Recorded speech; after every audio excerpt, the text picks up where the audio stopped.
All right. Well, good evening or good afternoon, everyone. I'm Dr. Felicia Durden, and I'm just privileged to have you guys here tonight as we discuss Toni Morrison's wonderful book, Song of Solomon. Song of Solomon is also a book from the Bible, and she has a lot of references to religion in this book. But I thought it was important with Women's History Month for us to study a book this month and next on a really important African-American author. So we'll go on to our next slide.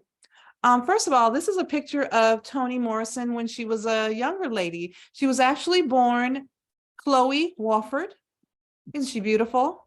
And she was born February the 18th, 1931 in Lorain, Ohio. Toni Morrison came from a working class family.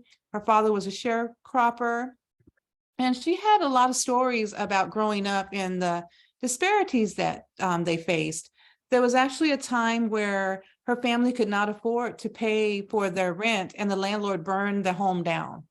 So she went through a lot, but she also always loved books and found that reading and writing were really important for her. She passed in 2019 at the age of 88, and so happy to say that she got a stamp this year for Women's History Month. If you've been to the post office, there is a Toni Morrison postage stamp. She has other prizes and laureates and awards.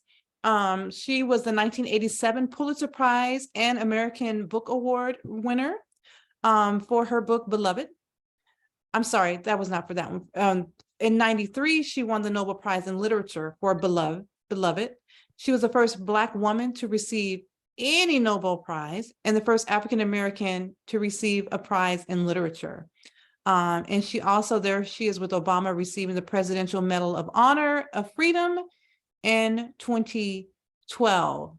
And the thing about Toni Morrison that really struck me, I recently watched her autobiography on, I believe it's on Netflix, was that she always said that growing up, she didn't see herself in a lot of the books and the stories that were written. And she began to ask herself, well, if it's out there and no one's written about it, then I need to write about it. And she really takes that charge to everyone.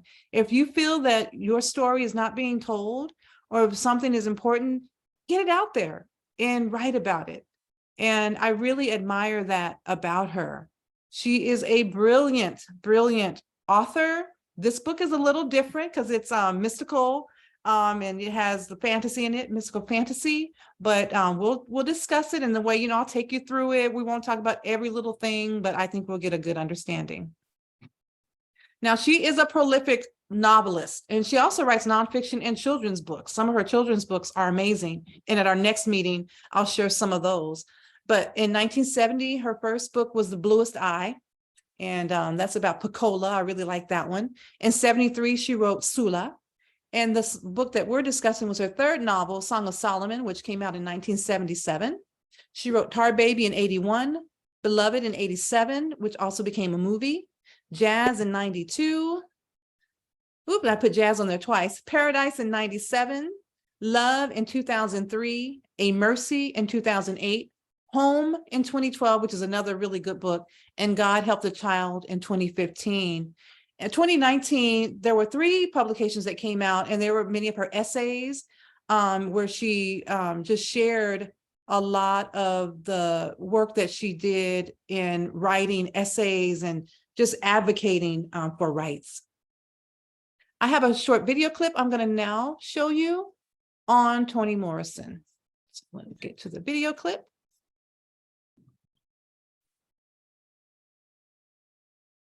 I want to get the right one. Hold on, be patient with me. Yes, this is the one. This one tells more about her life. All right, so let me share that one.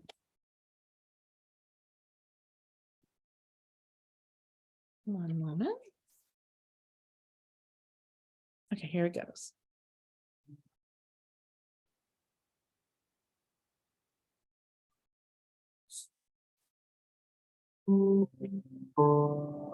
I didn't discover why I wrote really until later. At the very beginning, when I wrote the first book, The Bluest Eye, I came at it as not a writer, but a reader. And such a story didn't exist. Every little homely Black girl was a joke or didn't exist in literature. And I was eager to read about a story where racism really hurts and can destroy you. You don't think you will ever change and write books that incorporate white lives into them substantially? I have done. In a substantial way. You can't understand how powerfully racist that question is, can you? Because you could never ask a white author, when are you going to write about Black people?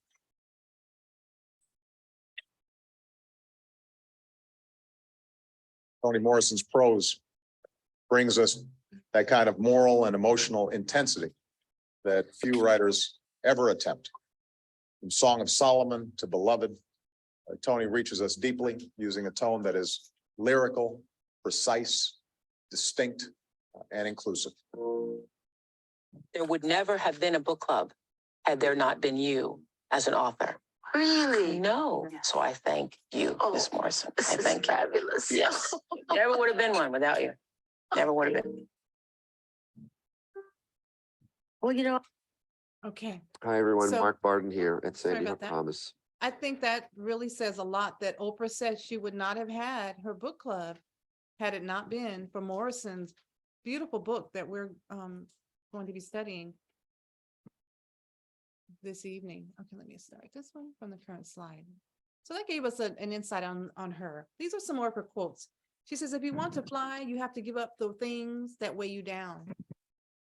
And there's really a strong sense of flight in this Song of Solomon book. She also said, if there's a book that you want to read, but it hasn't been written yet, then you must write it. And she talked about that in that quote about that bluest eye and how she wanted to read about a homely little Black girl in literature, and it didn't exist. So she had to write it. And if you haven't written or read that book, you should. The Bluest Eye is really an awesome book.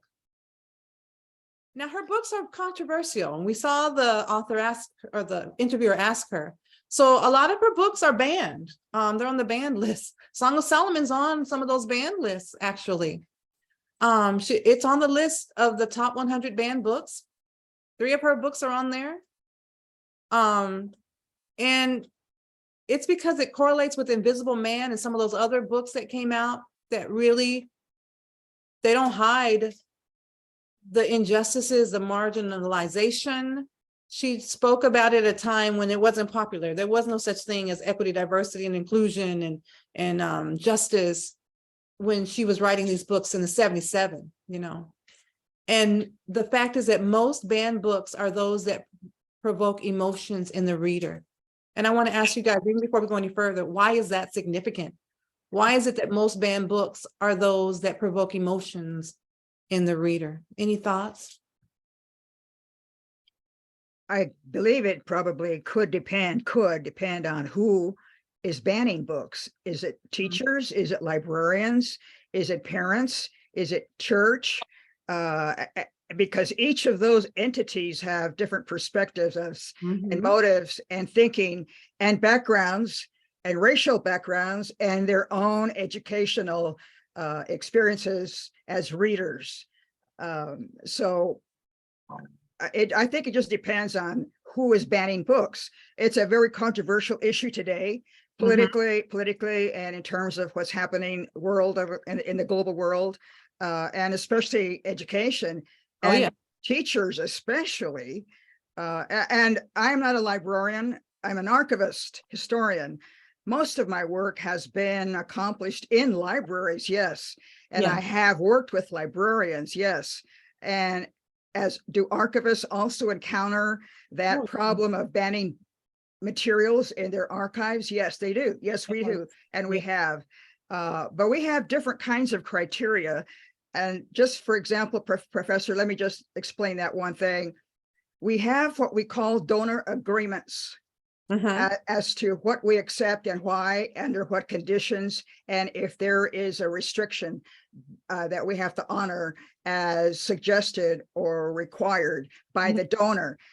And we're in a university library setting, so we are representing a university community, yes, but in larger pictures, we're representing the state of Arizona because we run a state-run archival repository. Right. So archivists have a different way of dealing with banning books or banning archives or banning photographs or banning context or Yeah. text or text. So everything that we all do as teachers, readers, parents, librarians, whatever, have to really Yeah. deal with that topic of banning. Banning. Yeah. Should things be banned? I really appreciate your perspective coming from a historical archivist. Should we ban things, or shouldn't that story be told? Why is it why is it important to ban or not ban? What about freedom of speech and having perspective? Why are people so afraid of things and wanting to ban them? I think you have to look at what has happened in history. For example, the racists in the cake, not in what I mean, when Hitler was banning books, yeah. and they were banning books in the 50s when persons were banning the music of rock and roll. And artists and actors Yeah. and actresses, they were on that list, remember? Yep. Mhm. And in the 60s, when people were banning the books of Martin Luther King. So Mhm. every decade there has been experiences of banning and banning science fiction. Mhm. Ray Bradbury's novels were banned. If we look at that movie about the firemen who run the society, and they determine what books you can read. Right. I forget the name of the novel, but every genre, Every genre. science fiction, biography, whatever form of literature, somebody's going to ban something that they don't like you to have or read or explore in your brain or your thoughts. And it's just as real today as we're dealing with the same issue as it was centuries ago when you could not, when Caesar was banning what you could have in your home. Anyway. Thank you. Bev, you were going to say something. Thank you, Chris. Mhm. Very poignant.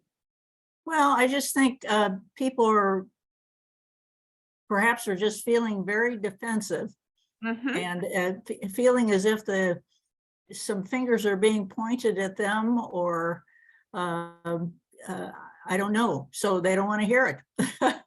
Don't want to hear things that make them, that upset them. So, or that are going to destroy perhaps their lifestyle. Right. Change the world somehow. Don't want our world to be more inclusive. I don't understand it, but I think that must be what's going on in the minds of some people who want to ban so much of the literature. Good point. Good point. And I think you hit it there. They might feel something. They may feel guilty or pointed finger at them. And it's really happening now with critical race theory, if you've heard of that. CRT, and letting teachers, what they can teach in their classrooms and etc. It's going to continue with the banning. But that's why I like to bring these type of books to us so that we can make our own opinions and see. And Chris, you talked about religion, her book, she uses biblical names and she has references to the Bible infused in here. So I could see how that could be offensive because the book has some really dark theme in it. However you read the Bible, I mean, it's in there, it's embedded in there. I mean, if you really have read the Bible, it's one of my favorite books to read. I love it. But book banning is real. I just wanted to briefly discuss that and let you guys remember that it is on those book banning lists. It's on that top 100. Well, here's Toni herself, and she's going to talk to you guys about Song of Solomon. So I'm going to share that video clip really quick.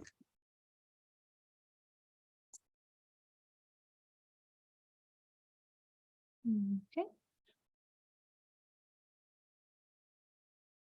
Nope, that's the wrong one. Let me stop sharing that one. One moment, you guys, be patient with me.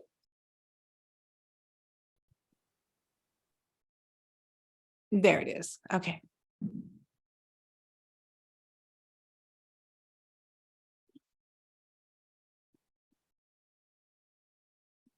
All right, here we go.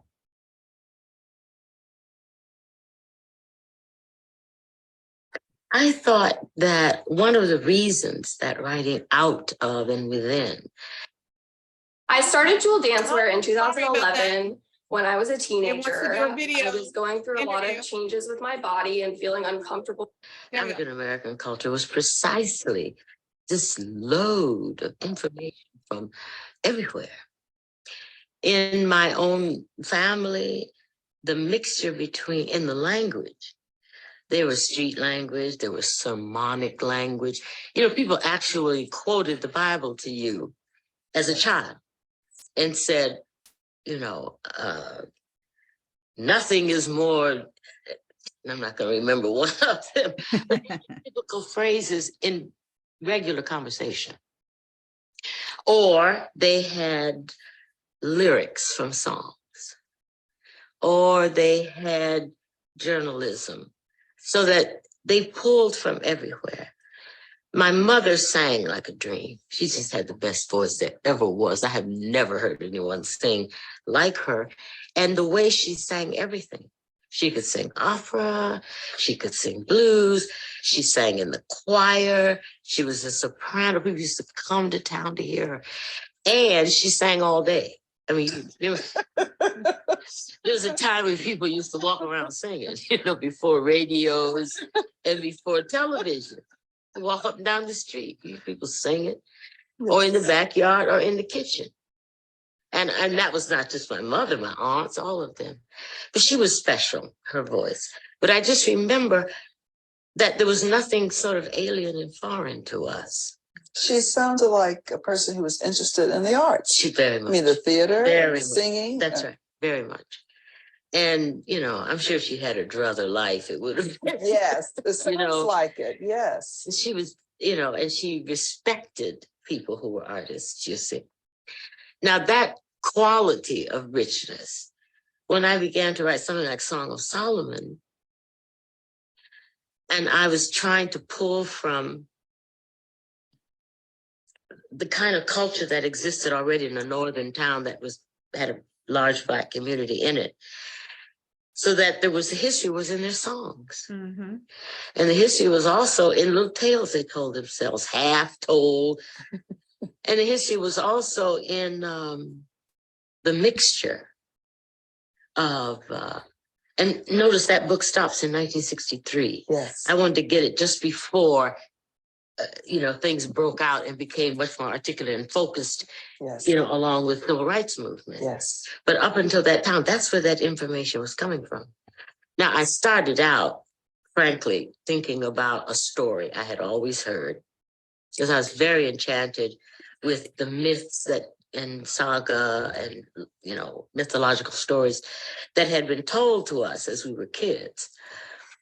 Because I thought the one thing you say about a myth is that there's some truth in there, no matter how bizarre they may seem. And the one that I had always heard that seemed like just a child's wish was the one about Black people, Black slaves who came to the United States. And under certain circumstances, they would fly back to Africa. So that's, you know, yeah, it's an escape thing, you know, it's a little psychological trick. But when I looked at it more closely, I read a lot of those slave narratives, you know, that they published in the 30s. And the interviewer would ask certain basic questions and then some others. He or she always asked that. Have you ever heard of flying Africans or people taking up and flying back to Africa? They also asked about ghosts, you know, trying to get at the heart of their mythology and their magic. And everybody said one of two things. No, I never saw any, but I heard about it. Yes. Or they said, they had seen it. Most people said, yeah, I never saw it, but there was a woman there. So it wasn't like they said, no one said, what are you talking about? In Africa, where you get that? They all had heard it. So I knew there were some people, Georgia Sion and people who still had this thing. So I thought about that in what I thought was a much more interesting way. Instead of just being a child or a sort of naive escape story, it's about flight. Mhm. Yes. It really is about flight. And flight comes up a lot in spirituals. I'll fly away. Oh, Jesus, I'll fly away.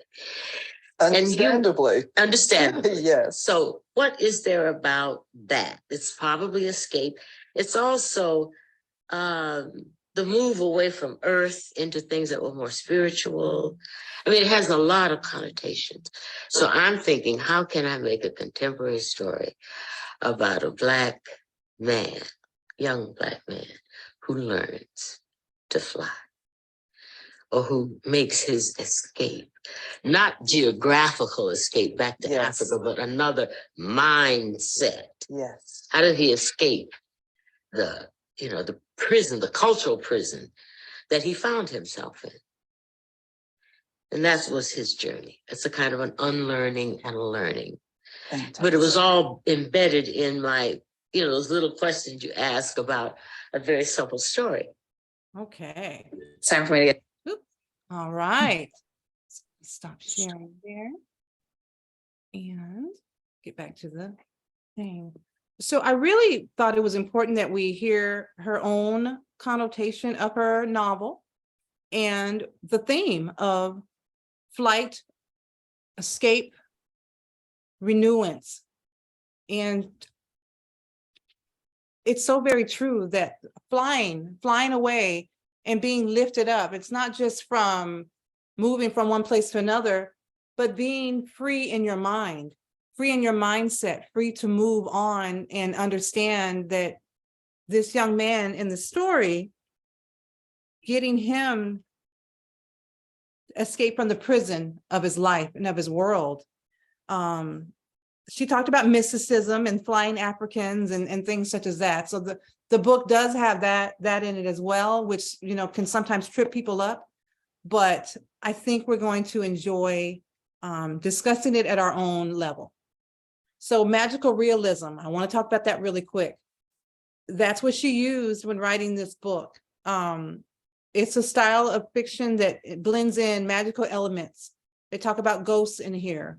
It's not fantasy purely because it's set in the modern world, but she does have those descriptions in there.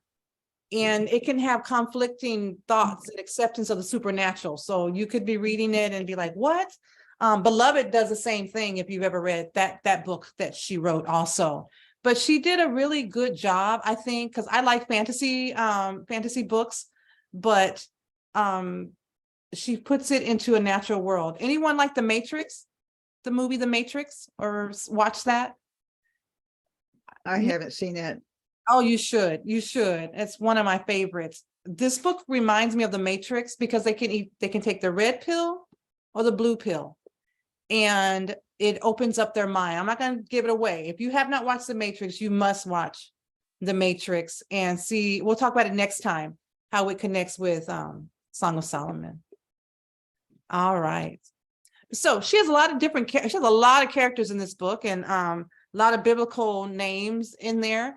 We know Milkman, which is Macomb Dead III, Macomb Dead Jr., Ruth Foster, Magdalene or Lena dead, 1 Corinthians dead, Pilate, Guitar Baines, and Hagar are some of the main characters in this book.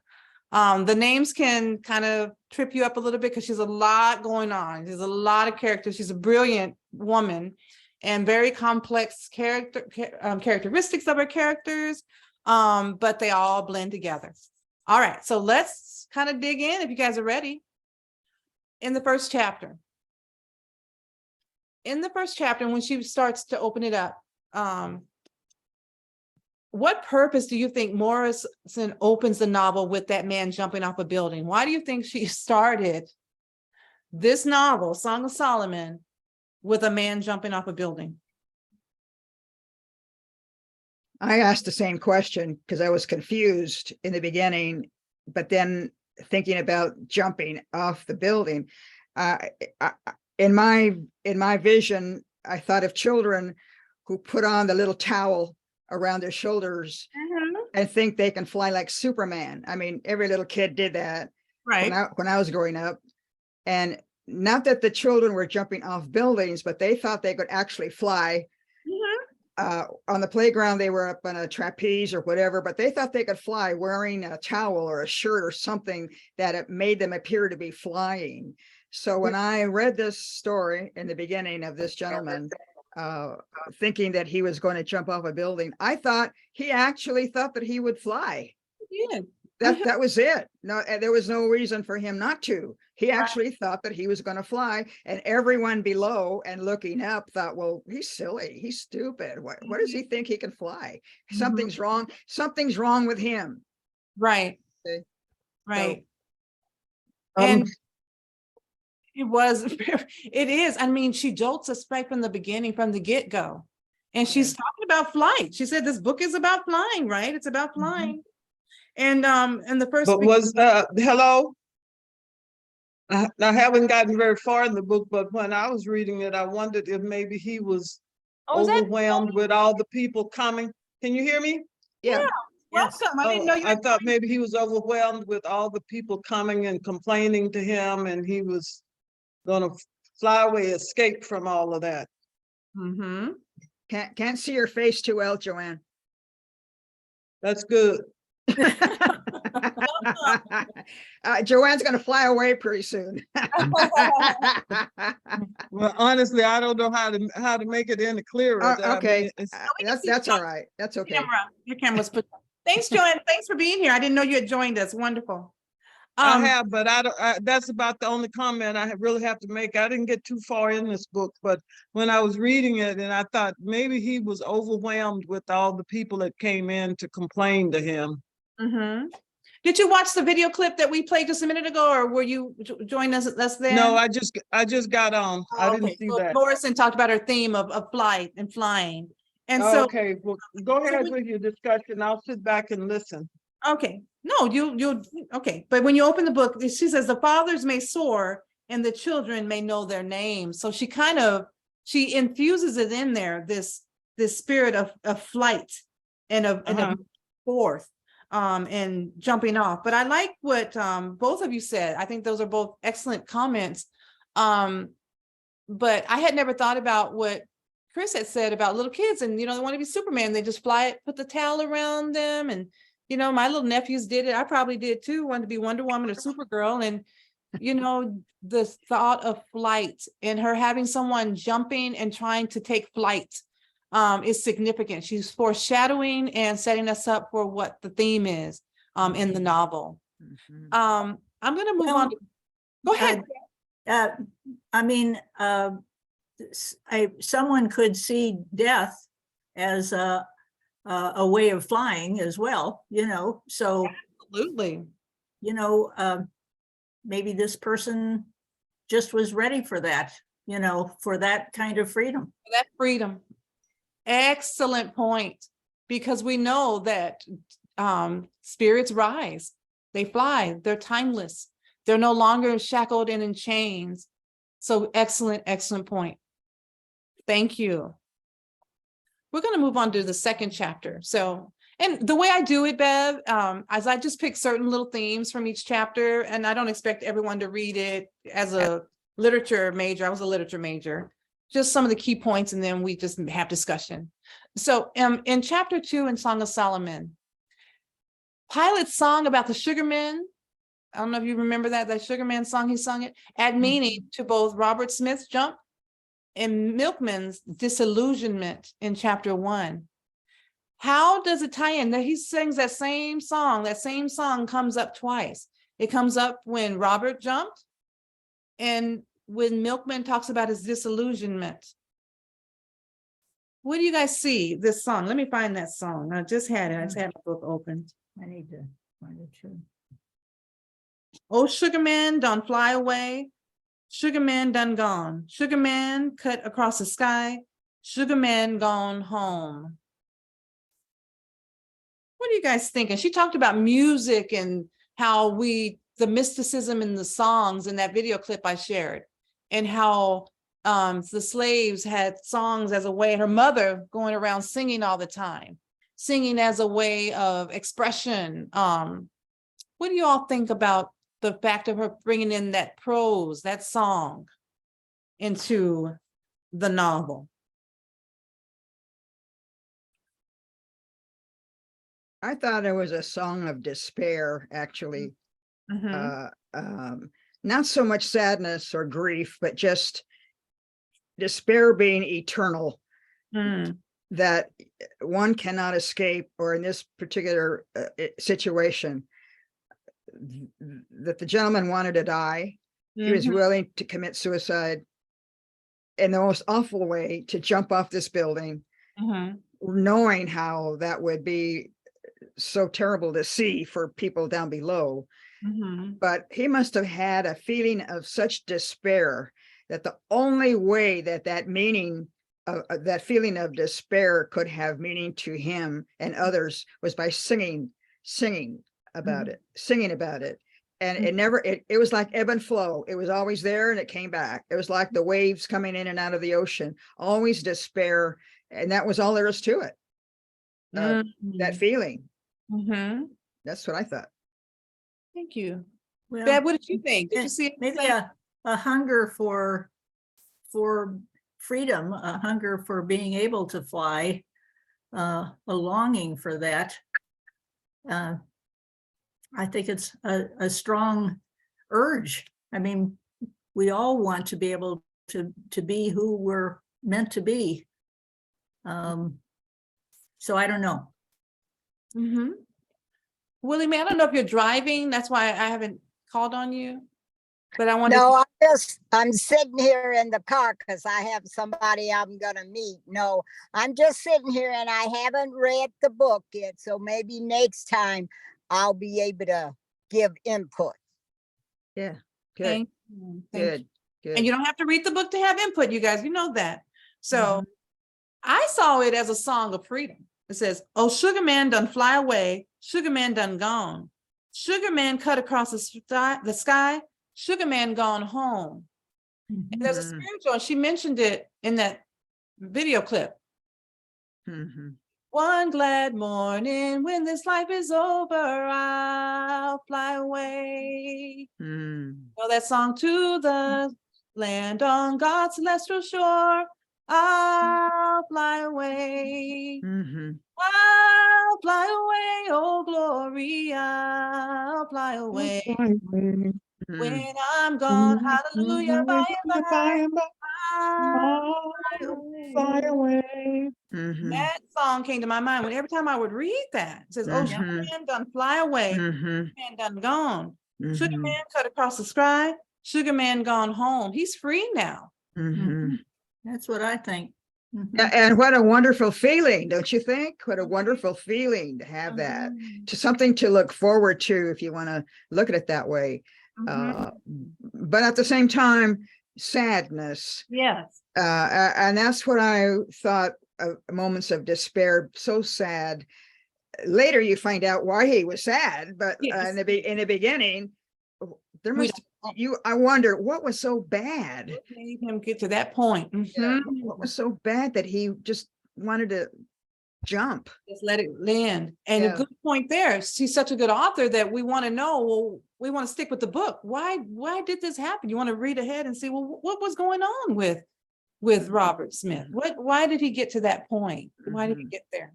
Okay, I wanted to bring that out because she did talk about the music. Was there anything else in chapter 2 that anyone thought was significant? Because that was really my main thing. I wanted to talk about that in that chapter. I had a little trouble trying to figure out. I saw the name Pilate, Oh, but instead of pilot? but finally I realized it was Pilate as Pilate. Pilot. And then I knew who Pilate is, or Pilate was, Right. and who Pilate is in mythology or in the Bible, Yeah. or what Pilate becomes, and such an important figure. So in the beginning, I was mispronouncing. I was giving it a Spanish pronunciation as when I was doing Pilates, and I couldn't figure it out, but I got it. I did get it, but I was just a little confused about names. That's great. Oh, her names, they're huge. We can do a whole class on just the names. I thought it was interesting. I was confused a little bit, but I figured out who's who. Yeah. Great. I thought it was interesting that every time Magdalene's name was mentioned, it was always Lena, Mhm. known as Lena. Each and every Lena. time that it was mentioned, it was always Right. repeated, Always repeated. always repeated. Magdalene known as Lena. Yeah, I never thought about that. That is It was just interesting to That me. is interesting. I'll have to look up the research on like why she would do that. That's great. Awesome. Awesome. But then again, if you look, if you know about the story of Magdalena and her part in taking care of Jesus when he walked to the cross, Yes. and how she was defied and defiled, and how she was mistreated and so forth, but she was such a good woman. And Magdalena or Lena, in her story, and in this character named Magdalena or Magdalene, was a little bit like that. A good person throughout the story, never changed. Never changed. Never changed. Yeah. Good person. Awesome. Lena Magdalene. Mhm. Okay. Let's go to chapter 3. In chapter 3 in the book, what purpose does Ruth tell the story about taking communion? What do you think? Why did she talk about taking communion? What would that mean? And we're coming upon Passover and Easter, Resurrection Sunday. I don't remember that part. Oh, let me get into there. Why would It's my age, I think. Oh, no. Well, let's think about it. You don't have to have read the book, but what my communion? Because there's a lot of biblical theme in here. We know that. That's why I. Mhm. Mhm. Well, that connection with her faith, I don't know. I'm thinking of the connection between Ruth and Magdalena, the two women in the story, or the two women in the Bible who went to aid while Jesus was walking to the cross. Ruth being the sister of Mary, and the two together, Mary and Ruth. But it wasn't Mary so much in the story with Ruth. It was Magdalena and Ruth, and they were. I wouldn't say they were women of faith. They didn't talk about faith so much, or Right. and Toni Morrison didn't allude to them in the characters as they were discussed or described in the Bible, but she had to have a reason for using the name Ruth. Because and most of us who would read this, or persons who would read the novel, and knew Toni Morrison's style of writing and her thinking of characters from the Bible, because Song of Solomon, you would remember who Ruth is. Right. I would assume. Right. I remembered who she is. Yes. I'm gonna read it in the book. It's on page 66 in I have the blue one. Okay. It says, Father Padre smiled and shook Ruth's hand. Very pleased to meet you, Miss Foster. It was a simple occurrence, elaborately told Lena, listened and experienced each phrase and her mother's emotion, from religious ecstasy to innocent confidence to embarrassment. Corinthians listened analytically, expectantly, wondering how her mother would develop this antecedent into a situation in which Macon would either lash out at her verbally or hit her. Milkman was only half listening.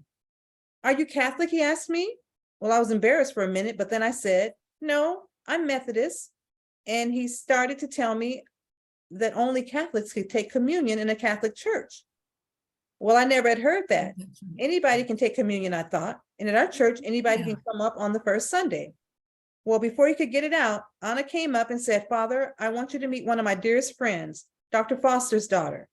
Well, the priest was all the smiles then and shook my hand and said he was very pleased and honored to make my acquaintance. So it all turned out all right. But honestly, I didn't know. I went up there as innocent as a lamb. Mhm. So now I gave you a little context. Okay. Well, and her husband thought she was, I mean, he really belittled her Mhm. for being so ignorant about that. Isn't that what happened afterwards? Yes. Mhm. Mhm. Um, Mhm. well, better to be innocent. As a lamb, she didn't know. Yeah. Mhm.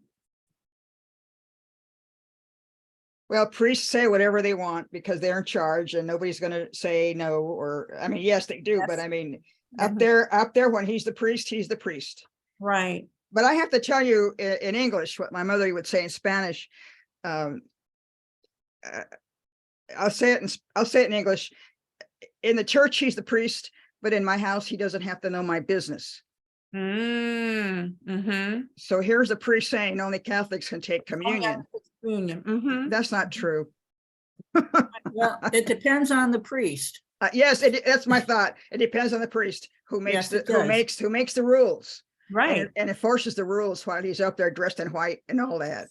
Yes. But you know, We were at a wedding of a nephew. It was in a Roman Catholic church, and the priest made it very clear that only practicing Roman Catholics were Could take- invited to take part in communion. Mhm. And Mhm. that was very painful, really, for Yeah. those of us who were not. right. Right. And what does that word mean? Practicing Catholics. Yeah. Does that mean you Very have to go to swear. you have to go to confession for 2 months in a row, or every Mhm. week, or 3 months? They take confession now because you went to confession. Now you can take communion. What does that mean? Practicing Catholic. I don't know. Well, it was enough to let us know that, we were not invited. And No, how do but you, but you better put money in that basket, right? yeah, you guys are getting it. So she put that in there for that reason. That it's again holding her back, holding people back. She wanted to go and take communion, but she couldn't. She was asked, "Are you Catholic?" Yeah. No, I'm a Methodist. Well, you can't take communion here. And she didn't Yeah. know. He was cordial, he knew her father, doctor, her father, who was, we can talk about him. I think the purpose of it was for us to see the similarities with freedom again. Mhm. He wasn't free to even go up there and take communion in the house of God, Mhm. right? Yeah, She right. she was held Yeah. back there. She's trying to do the right thing, but she couldn't even do the right thing because she didn't have the right faith. Mhm. Mhm. Mhm. And I think that's a big thing here. There's also a big thing here with men oppressing women in her novel. Mhm. And there's another example of the father, the priest. He held her back. She could not do what she needed and wanted to do. So Mhm. I thought that was an interesting one. Mhm. Mhm. I don't know if anyone on here is practicing Catholic, but they are very. I've been through RCI, and my husband's Catholic, so I went through the whole thing, but I don't go anymore. I don't either. All right. Anything else from chapter 3 before I move to chapter 4? All right. Check my Chapter 4. glasses on. All right. Freddie, you guys know Freddie. Why is it significant that Freddie described a white bull killing his mother? I wondered about that too. He said a white bull killed her. I wonder what he meant by, was it really a bull that looked white, or a white, just the white bull, meaning using the word white in a disparaging way. I don't know. It's symbolic, but what could that white bull represent? White power. Absolutely. Mhm. Yeah. White power, white supremacy, white. That's why she used that term. Bev, tell me a little bit more. You got it right away.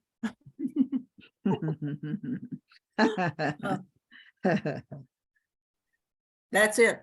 That's all I can say. Just, I think that. Direct and to the point. That's great. A bull. What does a bull do? They just bulldoze. Yeah, Mhm. well, total power, really, in the face of a white bull, you're you're powerless, right? you're paralyzed, you're dead, you're Mhm. overcome. Yes. There's no fighting that. You're powerless. Good, good, good. That's another strong theme within her book.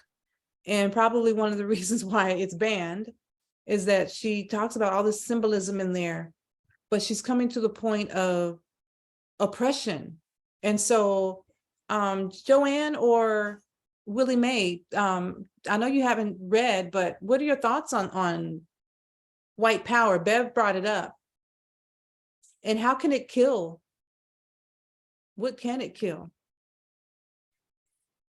It kills whoever's in its sight and it doesn't like it, like them. It can kill a lot of things. Right. And Willie Mae, I was asking you because I know that you are in cattle and cowboy stuff. Can you tell us about bulls? The brand of cattle I know, there was no white bull. You No. know, now that Willie Mae said that, I don't know if I've ever seen a white bull on four legs. I might have seen one on two legs, but not on four. My grandfather raised some cattle, and the bulls were black or brown and black and all. And Willie Mae really knows about cattle and all from the Alex D's era. Yeah. That's why this is her question. No white bull, but as Joanne said, it's more two-legged than four. And I think that, thank you. It was just a significance of this feeling of this oppression again, just that oppression in there. But then pretty soon the song will come back. We'll fly away.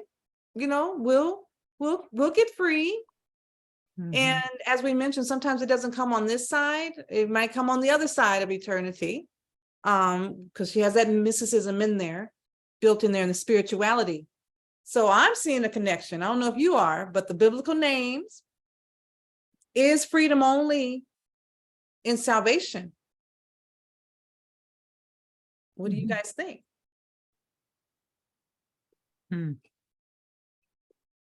They're in the church. The girl can't go up and take communion. They have these Bible names. I told you about the song, I'll Fly Away. She's doing something in here. She's leaving this in there. It's in there. As you read it or reread it, look for that. Think about that vein of it. And then I think you'll see what she's trying to bring forth. There's a white horse in Revelations. Right? White horse. And yeah, there's a lot. She's getting very, very, very deep, very deep here, very deep here. She's brilliant. But we don't want to go, like I said, we're not gonna do English 358. I'll take it back down, but you guys see it. You guys see it. In the history of Mexican heroes, there are so many during the Mexican Revolution who were fighting against the oppression of Porfirio Diaz and the oppression of slaves, of Indians who were slaves. But one of the heroes was one of my grandmother's heroes was Emiliano Zapata. Emiliano Zapata was the hero of the Mexican Revolution in the South, and Pancho Villa was the hero of the Mexican Revolution in the North. But in the hillsides, the legend, and you can hear people and still talk, even today, the legend of the hero of the horse of Emiliano Zapata was a white horse. A white horse. And people would say, even though Zapata's gone, his heroism lives on in the minds and writings and legends of many. Uh-huh. Every now and then, people who are found in the desert will allude to what they thought they saw. Maybe they saw an illusion or something, but they're very convinced that they saw a white horse in the mountain, riding in the mountain, a riderless white horse that was Emiliano Zapata's horse. Beautiful. So that white, the color white on a horse, as opposed to the color white on a bull, could evoke so many different thoughts and things. And writers always write, or Mexican writers sometimes will write, and they sometimes will glorify Emiliano Zapata. They will put him together with his beautiful white horse. Emiliano Zapata. Mhm. I have to look Emiliano Zapata up. That's awesome. Oh yeah, one of my grandmother's heroes. Oh, one of my heroes, I guess, because of all the stories that my grandmother used to tell us. I know. No, not so much Pancho Villa, but Emiliano Zapata in the South, because Emiliano Zapata fight for the rights of the people of color, the Yaquis and the women and the Mexicans, especially the agrarian and the mining people, as opposed to Pancho Villa in the North, was such a tyrant to some. I'm not saying anything negative about him either, but they're two different men. One hero, one not. It just depends on how you grew up, where you grew up, where your parents grew up, your grandparents grew up, what stories you heard, the legends that were told, what you read.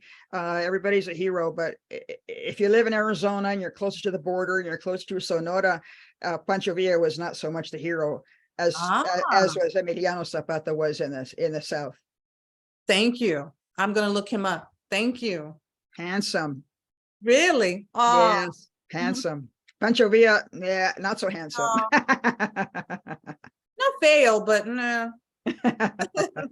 But the white horse, if you ever see a painting of Pancho Villa, or rather Emiliano Zapata, you might see him on his horse On in the a white painting. horse. Yeah. Okay. Oh, I'm gonna look him up when we get out of here. Thank you. Oh, sure. Okay, this is going to be our last chapter. It's chapter 5, and we've kind of talked about the male domination in her books, and she does that a lot. Mhm. Males abandoning women is a theme throughout this novel. It's overcoming, and these women, they love so hard, they love so deeply, and then so strongly, and they're left in their sorrow. Each of you, what do you think of that? And why is that so important to write about? Because remember, she says if she wants to write the stories of those whose stories have not been told. I mean, I can share Ruth and the abuse that she suffers, being hit, and she loves, she stays, she tries, she keeps trying.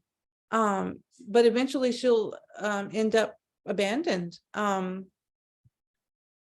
Well, Pilate did the same Mhm. thing.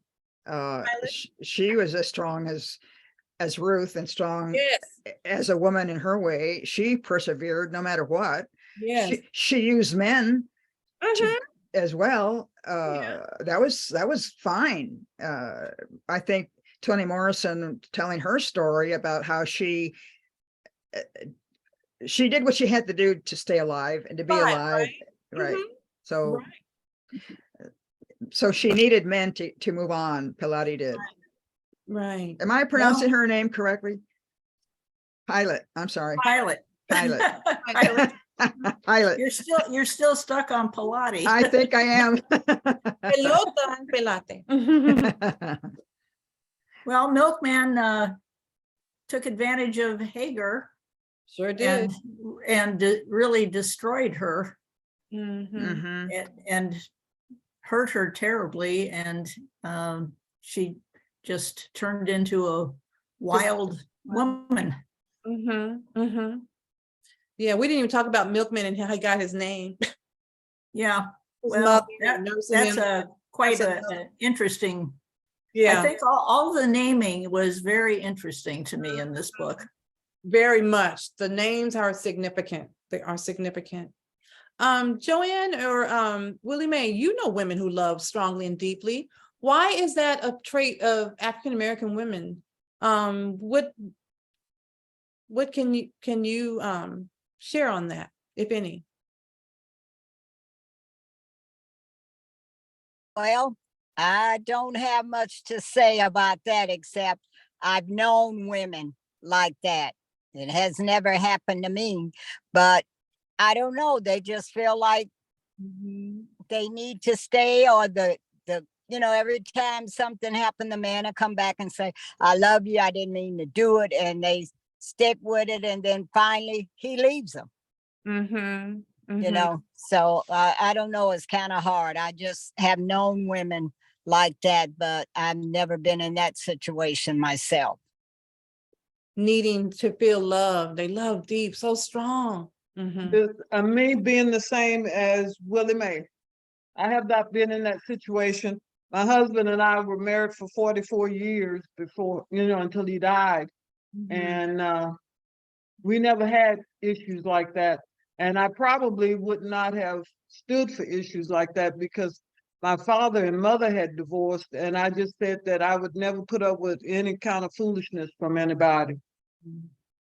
But I don't know why they do that unless they feel that they can't make it on their own. It might have something to do with how they feel about themselves personally. They may have low self-esteem to begin with, and then they get somebody in there that's treating them like that, and they fall even farther down. But I don't know. Okay, thank you.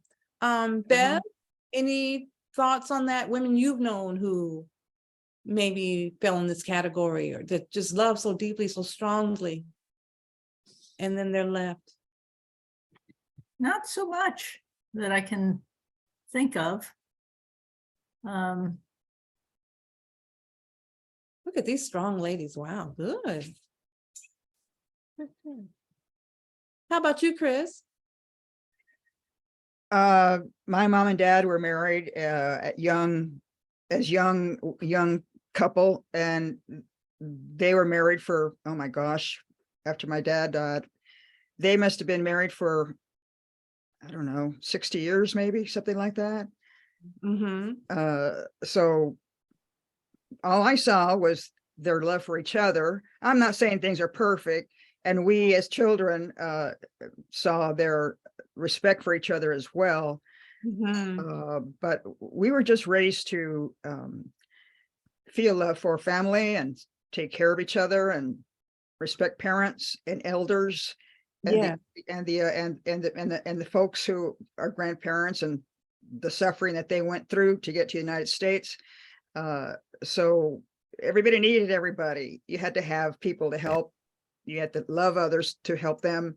You had to come together. So whether you respected each other was probably a different matter, but you just felt everybody helping each other, a form of love to help each other. Great. So it wasn't perfect, but I don't know about that women who love too deeply and too strongly, left behind with their sorrow. I'm sure there are many characters in literature who are like that. David and Bathsheba, maybe I don't know. Okay. Is there a problem in the African-American community of men abandoning families, or it seems at one point in time, it seemed like there was a lot of talk about that, and how important it is to have the men be there for their families.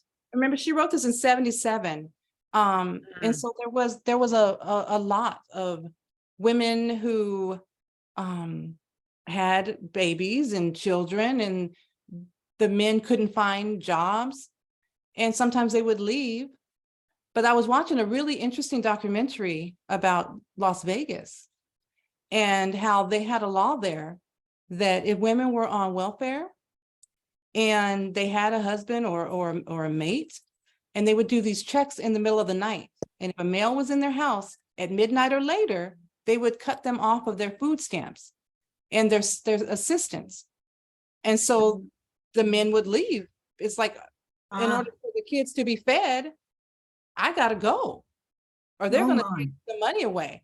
I don't remember the name of it, but it intrigued me. And I watched it in one night. I'll have to give you guys the name of it next time. But there were a lot of things that happened that perpetuated things such as this. And sometimes it was because of money, that it was easier for them to get assistance. And if they had, and they thought the man should be working, so they weren't going to give them the money. They did do a lawsuit and then it went away. But that, I thought of that was definitely be significant for that. And most of those women were Latin, or African-American. Wow. It's very sad. Yeah, we need to find that Very book and read that one. Yep. Well, I can relate to that one, actually. So I got married at 19 and we were kids, but it was not healthy. And I wanted it to work more than anything in the world.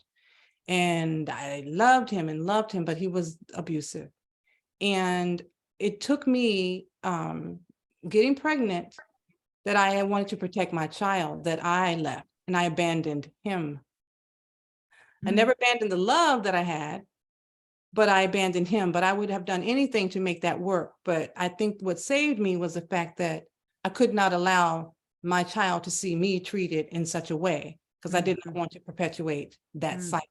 Then I've also seen women who have loved deeply and strongly, and they stay in situations where the man is unfaithful, a cheater, and he's abandoned. He might be still living in the home.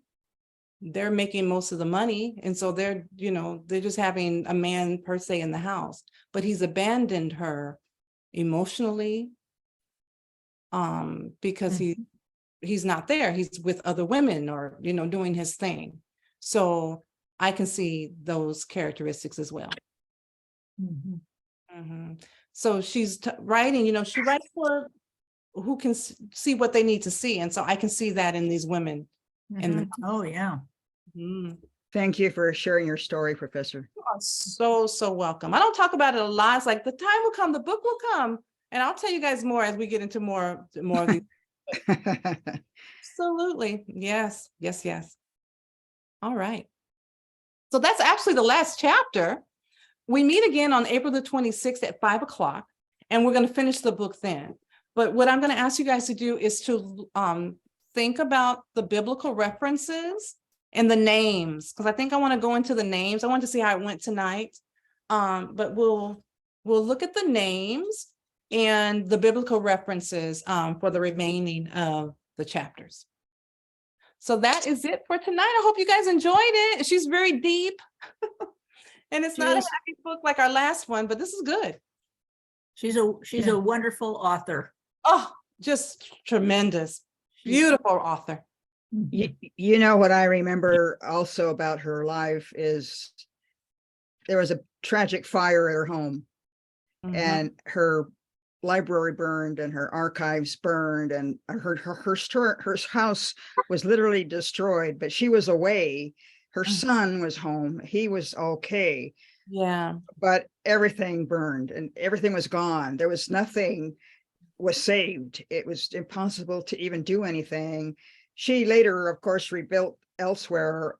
But if you can imagine, I know all her writings and her manuscripts and her photographs. I mean, me, the archivist, felt so badly for her. Yeah. And she was upset, but she kind of took everything in stride, like this is maybe what it was meant to be. But I can still write, she said. I can still write. You're right. Yeah, yes. He's right. Really, we should see The Matrix, should we? See The Matrix. Red pill, and then think, are you going to take the red pill or the blue pill? We'll talk about that too. All right, thank you guys so much. We'll stop the recording now. Thank All you. right. Thank you.